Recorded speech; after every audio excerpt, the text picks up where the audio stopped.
부동산을 보는 리얼아이 박감사입니다. 오늘은 정책에 관한 이야기를 해보려고 합니다. 제가 부동산 시장에 영향을 주는 요소로 심리, 팩트, 그리고 정책을 얘기했었는데 정책을 한 번도 안 다룬 것 같아서 오늘 한번 준비해봤습니다. 정부 정책의 큰 방향성은 두 가지예요. 첫 번째는 부동산 시장으로 들어오는 자금을 막겠다 이런 거고, 두 번째는 부동산에 대한 수요 공급을 조절해서 시장을 안정화시키겠다는 내용입니다.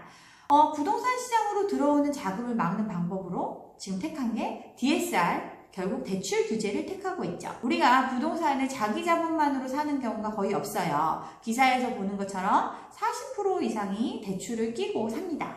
그렇기 때문에 이런 대출을 규제함으로써 수요를 차단하는 거죠. 또 실수요가 아닌 다주택자들에 대해서는 세금을 많이 내도록 해서 집을 갖고 있는 게 부담이 되도록 하고, 또 더 이상 집을 살 수 있는 자금을 차단해버리는 방법을 택한 거죠. 그래서 다주택자에 대한 대출을 규제하고 다주택자에 대한 세금을 강화하는 정책을 펴니다. 금리를 얘기하시는 분들도 있어요. 근데 금리는 부동산 시장뿐 아니라 다른 시장에도 지대한 영향을 주는 거기 때문에 금리를 함부로 어떻게 할 수는 없어요. 그렇지만 대출 자체가 안 되면 금리의 높고 낮음이 큰 의미가 없습니다. 그래서 부동산 정책을 보면 지금 크게 대출 규제와 다주택자에 대한 대출 규제, 그리고 세금 중과가 있습니다. 수급 조절에 대한 건 어떤 게 있을까요? 수요는 지금 말씀드린 가수요를 차단하는 방법, 대출을 규제해서 살 수 있는 사람을 차단하는 방법을 택했고요. 그리고 재건축에 따른 멸실이나 이주 수요, 기존에 그냥 주택이 멸실되지 않으면 그대로 있잖아요. 기존 수요가. 근데 멸실이 돼버리면 정말 당장 많은 수요가 생겨버린단 말이에요. 이주로 인해서. 그렇기 때문에 그 수요를 차단하는 거죠. 결국 재건축의 시기를 조절함으로써 수요가 몰리지 않도록 분산시키는 그런 정책을 펴니다. 공급은 신도시를 개발하고 택지, 도심 내 유휴지를 개발한다든가 해서 차차 늘리는 방법을 택하는 거죠. 정말 그런지 한번 볼까요? 파리 대책의 내용을 살펴보면 투기지역, 투기가열지구 지정을 했습니다. 그리고 재건축 초과이익 환수제를 예정대로 시행하겠다고 발표를 했어요. 투기가열지구 내 정비사업 분양분에 대해서는 이제 재당첨을 제한하는 내용을 얘기를 했죠. 또 다주택자에 대한 양도소득세 중과, 그리고 1세대 1주택이라도 비과세 요건을 강화하는 내용을 발표를 했습니다. 가장 큰 게 이제 금융규제라고 아까 말씀을 드렸죠. 그래서 투기지역 내에서는 담보대출 건수도 제한을 하고, 그 다음에 LTV DTI를 강화해서 예전에 60%까지 대출 받던 거를 이제 40%로 제한을 했습니다. 그리고 1주택자에 대해서는 30%로 더 제한을 두었어요. 이렇게 파리 대책을 발표를 했는데도 무슨 이렇게 약했어? 생각보다 약한 발표다? 막 이러면서 막 가격이 막 오릅니다. 그래서 재건축 안전진단 강화라든가 공급을 더 확대하겠다는 내용까지 발표를 했는데도 계속 가격이 올라요. 그래서 이제 9.13 대책을 발표를 합니다. 9.13 대책의 내용을 보면 종합부동산세에 대한 과세 기준을 낮춰서 더 많은 사람들이 종부세를 내게 하고, 그 다음에 다주택자에 대해서는 세율도 높였죠. 그리고 주택담보대출을 아예 못 받게 막아버렸습니다. 기존에 추첨제로는 다주택자, 그러니까 1주택자도 어떤 청약의 기회가 있었는데 이것도 이제 무주택 우선으로 바꿔버리면서 실질적으로 1주택자는 청약에 참여하지 못하게 막는 효과를 갖게 했죠. 그리고 임대사업자에 대해서는 풀어주는 것 같더니 이제 다시 임대사업자에 대해서도 대출도 똑같이 40%로 규제하는 내용을 발표를 합니다. 결국 집이 여러 채 있는, 한 채라도 있는 사람은 더 이상 살 수 없는 그런 정책들을 발표를 한 거죠. 또 전세자금 대출에 대해서도 이제 규제를 하는 거죠. 예전에는 전세금이 막 받쳐주고 여러 주택 갖고 있는 사람도 전세자금 대출 받아서 또 사고 막 이런 식으로 하니까 이것도 이제 규제를 해버리는 거죠.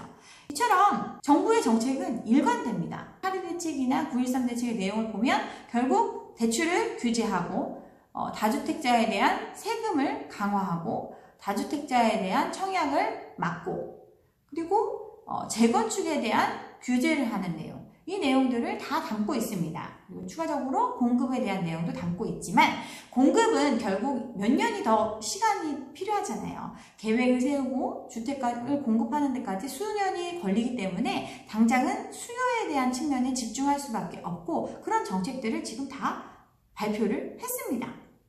이렇게 발표를 했는데 정부 정책은 소용이 없고 뭐 고장난 시계가 한두 번은 맞을 수 있지만 정책이 결코 시장을 이길 수 없으니까 가격이 폭등할 거다. 뭐 이런 얘기들을 하세요. 정말 그런가요? 정책은 시차가 있지만 반드시 효과를 발휘하는 게 정책입니다.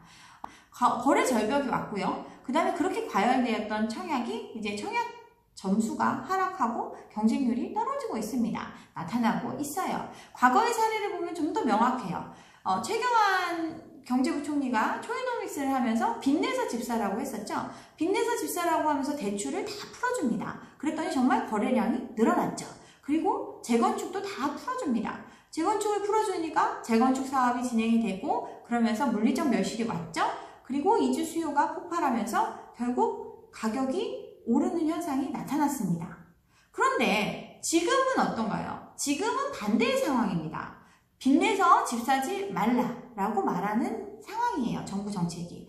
그러니까 대출을 규제하고 거래 절벽이 오는 거죠. 재건축을 규제하니까 당분간 멸실이 없어요. 그렇기 때문에 이제는 수요도 어느 정도 안정이 되는 상황이 옵니다. 그리고 그 이전 세대에서 지금 막 활성화시켰던 재건축으로 멸실됐던 집들이 이제 공급으로 돌아오고 있어요. 수요는 줄어들고 공급은 늘어나고 있는 상황이 온 거죠. 과거와 반대되는 상황이에요. 당연히 집값이 정상화되는 과정이 필연적으로 나타나게 됩니다. 곧 가격이 떨어질 수밖에 없는 이유죠. 이런데도 요즘 기사를 보면 전방위 분양시장 압박에 로또 청약 늘고 집값은 더 뛸 거다. 공급 가뭄에 집값이 더 오를 거래요. 그리고 또 후분양을 통해서 이제 줄줄이 후분양 해가지고 더 공급의 차질을 빚게 되고 그러면서 가격이 더 오를 거다. 이런 기사들이 도배를 합니다. 그러면 정말 후분양하면 집값이 폭등할까요?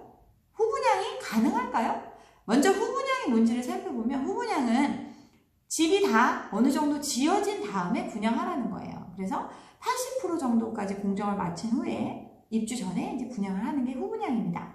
재건축 단지들이 이제 후분양하겠다. 허그에서 분양가 통제하니까 후분양하겠다. 막 이런 얘기를 해요. 실현 가능할까요? 볼까요? 일단 실현하면 좋아요. 왜? 첫 번째, 우리가 그동안 실물을 못 보고 집을 샀었잖아요. 근데 이제는 집을 사기 전에 실제 물건을 볼 수가 있습니다. 기사 하나 보여드릴게요. 지금 초고가 강남 아파트에 이례적인 부실 시공 시위 하면서 아크로 리버뷰의 기사가 나옵니다. 이게 그런 거죠. 선분양이죠. 조합원들이 미리 분양 받은 거니까. 다 지어놓고 그렇게 공사비를 비싸게 받아놓고 비싸게 분양해놓고 지금 결로가 오고 조경도 쓰레기다. 이런 내용입니다. 결국 이게 선분양의 폐해죠. 그런데 이런 게 이제 사라지겠죠. 후분양을 하면. 실제 동간 간격도 볼 수 있고 정말 음영이 지는지 어떤지 이런 걸 보고서 판단하고 집을 살 수가 있는 상황이 오는 거죠. 두 번째, 후분양을 하면 기존에는 미래에 가격이 오를 거니까 이 정도에 분양한다 라고 해서 그 분양가를 그대로 받아들였지만 이제 후분양을 하면 얘가 실제로 이제 들어가 살 상황에서의 집값에 분양을 받는 거죠. 그러니까 로또 이런 얘기 나올 필요도 없고 실제적으로 그 가격을 주고 나는 맞으면 사고 아니면 안 사는 판단을 할 수가 있는 거예요. 이런 리스크를 짊어질 필요가 없는 거죠. 그렇기 때문에 후분양은 참 장점이 많습니다. 그러니까 해주면 좋죠. 그런데 후분양을 정말 할 수 있을까요? 살펴보면 상하 2차가 지금 후분양을 하기로 결정됐다. 이런 내용이 나오는데 대의원회에서 결정을 했어요.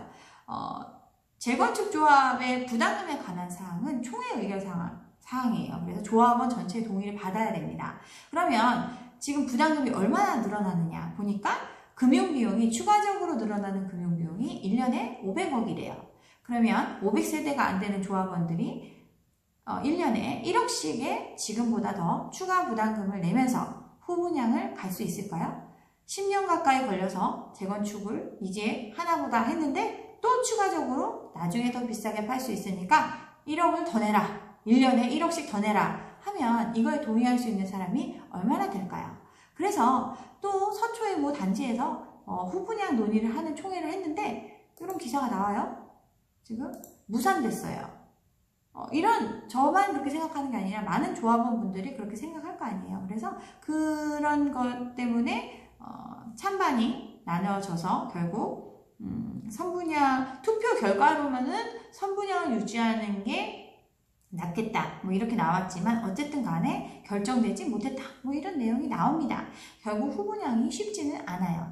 그런데도 언론에서는 후분양이 마치 기정사실인 것처럼 마구마구 기사를 써대고 있습니다.